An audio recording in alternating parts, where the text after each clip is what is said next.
তাহলে এখন যে পঞ্চপল্লীর ইস্যু বলেন, ট্রান্সজেন্ডারবাদ বলেন, বান্ধব তত্ত্ব বলেন, আরো আসবে, আগামীতে আসবে।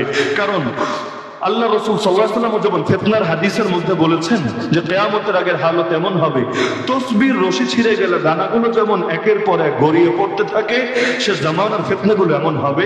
তো এখনো চূড়ান্ত হালত যদি আসে নাই, কিন্তু ইতিমধ্যে বাংলাদেশের পরিস্থিতিও সেদিকে আগাচ্ছে।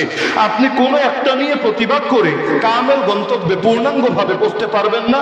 এর আগে দেখবেন আরেক সমস্যা এসে হাজির হয়েছে। পঞ্চপল্লী নিয়ে প্রতিবাদ করতে করতে আরো কত ইস্যু একসঙ্গে দাঁড়িয়ে গেল।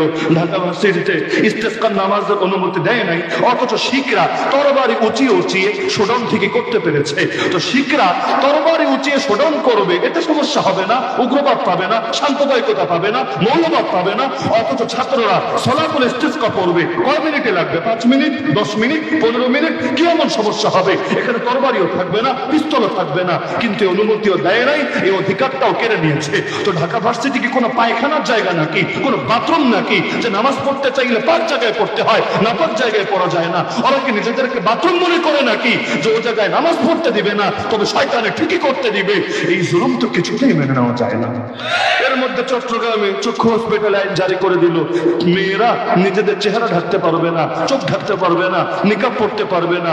আবার আরেক দিক দিয়ে ওই, আমি নাম বলবো না, কিছু পাবলিক ফিগারের ব্যাপারে জারি করে দেওয়া হলো এই দুর্নীতি, ওই ওই সমস্যা, কিডনি বিক্রি করে, অঙ্গ প্রত্যঙ্গ বিক্রি করে, এই করে সেই করে, মানে একটা না একটা শয়তানি যেন জারি রাখতেই হবে।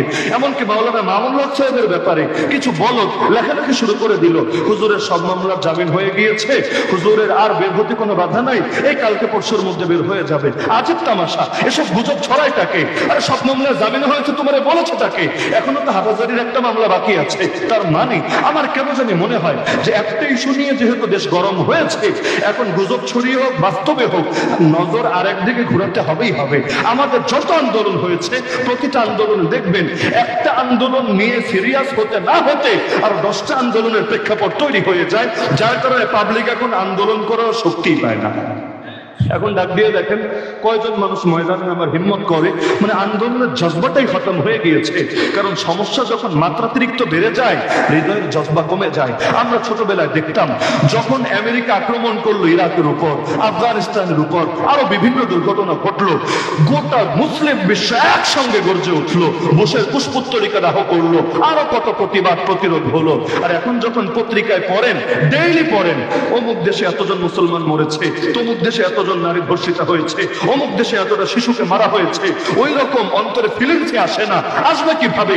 কারণ মুসলমান মরবে, ধর্ষিত হবে, মায়ের খাবে, গুলি খাবে, আহত হবে, পঙ্গু হবে, জেলে যাবে, এগুলো একেবারে গা শোয়া হয়ে গিয়েছে। তো সবরে তাওইল, এই মাত্রাতিরিক্ত সবর করলে অনেক সময় যদি জুলুমটা গা শোয়া হয়ে যায়, তখন আর লোকে জাগতে চায় না।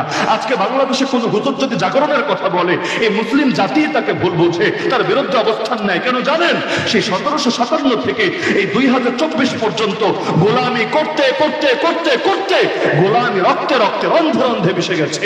এখন কেউ যদি এমন কথা বলে যেই কথার কারণে তার গোলামের জীবনটা ক্ষুণ্ণ হয়ে নতুন কষ্টের জীবন, জিহাদের জীবন, মুজাহাদার জীবন হাসিল করতে হবে, তখন বলে না না না না, এগুলোর কোনো দরকার নাই, আমি কুত্তার মতো শুধু মনিবের পক্ষ থেকে একটু গোশত আর একটু রুটি খেলেই চলবে।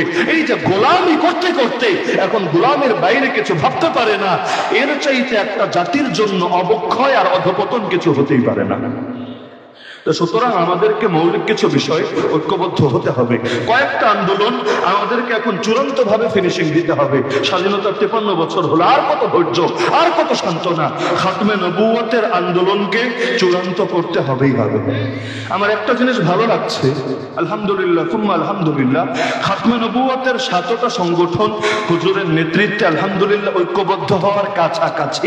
কাছাকাছি কেন বললাম, এর বিস্তারিত ব্যাখ্যা ওদিকে যাওয়ার দরকার নেই। কাছাকাছি আমি নিয়মিত হার রোজ দোয়া করার চেষ্টা করি যে আল্লাহ পীর সাহেব হুজুরকে আপনি নেক হায়াত দান করেন, হুজুরের জীবদ্দশায় এই খাতমে নবুয়তের আন্দোলনের বিজয় দেখে যাওয়ার তৌফিক দান করেন। কারণ চোখের সামনে অন্ধকার দেখতে পাচ্ছি, আমি এটা কল্পনাই করতে পারি না যে হুজুরের পর এই আন্দোলনের কি হতে পারে। কারণ এত পরিমাণ দুই নম্বরই দেখতে দেখতে অনেক সময় এখন মনে আসেই জাগতে চায় না, আসতে চায় না।